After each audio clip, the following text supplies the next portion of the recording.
bu yerdagi bajarilayotgan ishlarni hajmi juda ham ulkan. Har bir ekspozitsiya birinchi renessans, ikkinchi renessans, uchinchi renessans, xonliklar davri juda ham katta ishlar qilinayotgan ekan. Eng ahamiyatlisi bu yerga olib kelinayotgan eksponatlar original ko'pchiligi. Umuman syujet juda ham yaxshi tanlangan, chunki eski davrlardan boshlab O'zbekiston tarixi, islomdan avvalgi davr, bu yerdagi madaniyatni rivojlanish etaplari ko'rsatib berilgan. Keyin katta ahamiyat berilgan islom davriga, Somoniylar davri, Qoraxoniylar, keyin Timuriylar davri juda ham meni hayratga soldi.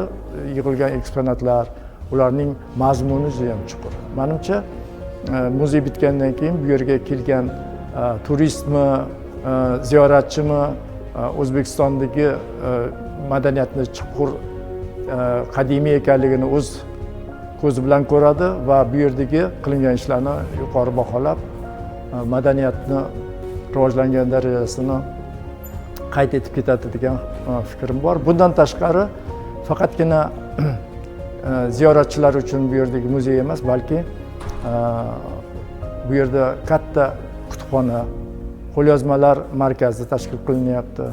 Yana doktorant, magistrantlar uchun alohida kabinetlar tashkil qilinyaptiki, bu yer ilm maskaniga aylanadi, akademik ilm maskaniga aylanadi.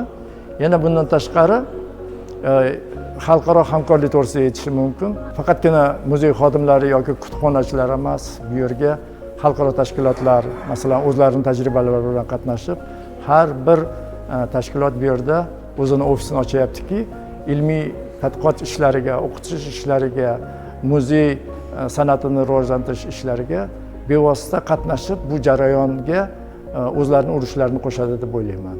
Bu yerda katta-katta konferensiyalar, onlayn darslar o'tkazish mo'ljallangan. Biz yana bir javhar dunyodagi islom sivilizatsiyasining markaziga ega bo'lamiz. Hammasi bir-biriga ulanib, biz O'rta Osiyoda, jumladan O'zbekistonda islom sivilizatsiyasini rivojlanishini etaplari to'g'risida to'liq tasavvurga ega bo'lamiz. Faqatgina O'zbekiston emas, qo'shni hududlarga ham ahamiyati kattadir.